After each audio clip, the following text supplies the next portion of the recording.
Bonjour à toutes! Je suis ravie de vous retrouver pour ce tout nouveau numéro, cette petite série qu'on vous propose, des tutos de Marjo.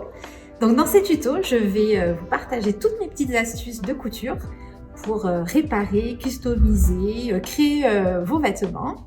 Donc voilà, j'ai préparé un premier épisode pour vous présenter le matériel vraiment essentiel pour démarrer vos petits travaux de couture. Donc, je vous ai préparé tout le petit matériel. Donc, il vous faudra des aiguilles, ce qu'on appelle des aiguilles à main. Donc là, j'ai un petit éventail avec différentes tailles qui vous serviront en fonction des matières que vous utiliserez.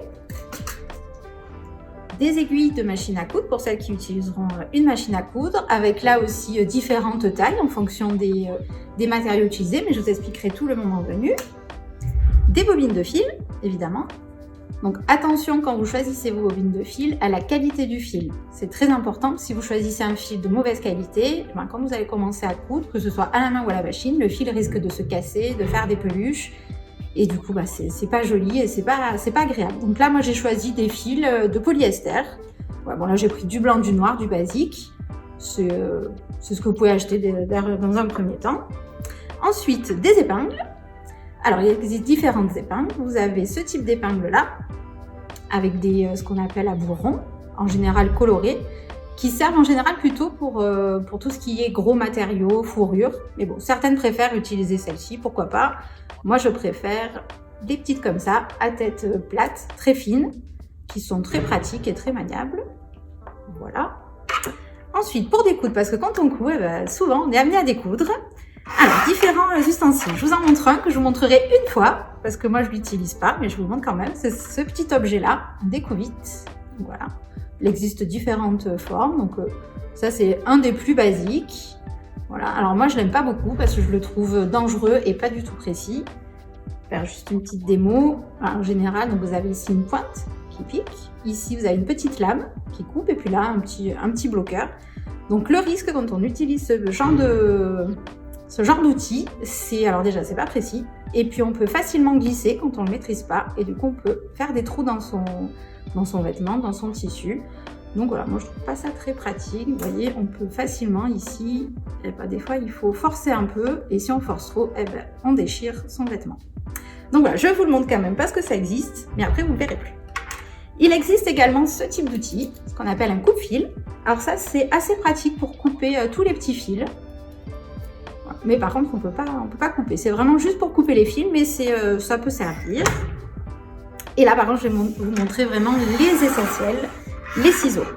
Donc en couture, il n'y a pas beaucoup d'investissement à faire, mais s'il y en a un à faire, c'est celui-là. C'est le ciseau de couture.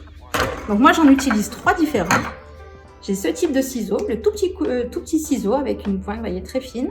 Donc ça, pour découdre, c'est top, c'est précis, ça coupe bien et ça, c'est super. Donc le petit ciseau, là, c'est des Fiskars, mais on peut en trouver de différentes marques. Ceux-là sont très bien. Le ciseau à papier, ciseau tout à fait classique. Et le ciseau de couture.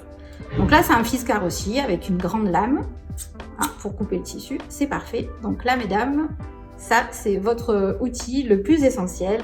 C'est le plus important. C'est peut-être le plus cher, mais c'est un bon investissement. Vous l'achetez une fois et si vous en prenez soin, vous le gardez toute votre vie. Et surtout, quand vous l'achetez, s'il vous plaît, par pitié, un ciseau à tissu, ça ne coupe que du tissu.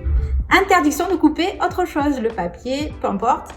Ciseaux à papier, on a ces ciseaux à papier, donc vous les planquez pour pas que vos maris, vos enfants les utilisent. C'est interdit, les ciseaux à tissu, c'est que pour le tissu. Si vous coupez du papier, ils sont foutus, vous pouvez les jeter à la poubelle.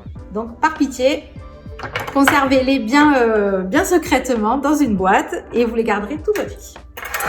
Ensuite, alors pas forcément indispensable, mais assez utile, c'est des petits réglés en métal. Donc il existe différentes tailles. Moi j'en ai 3 différentes. C'est assez pratique et assez utile. Ensuite, pour écrire sur vos tissus, différentes possibilités. Donc, vous avez ce qu'on appelle la plus courante, la craie tailleur. C'est des petites craies de couleurs différentes pour écrire sur vos tissus, pour faire des marques. Vous avez ce type de stylo, c'est des stylos effaçables. On n'en trouve pas partout, mais c'est très pratique. Du coup, ça se voit bien. Et au bout de quelques heures, ça s'efface à la lumière du soleil. Donc, c'est pas mal. Et petite astuce, si vous n'avez pas envie d'investir, et en général on en a souvent à la maison, c'est le savon. Une fois que votre petite savonnette est presque terminée, moi je récupère les petits bouts de savon, on peut les tailler et ça écrit très très bien sur le tissu.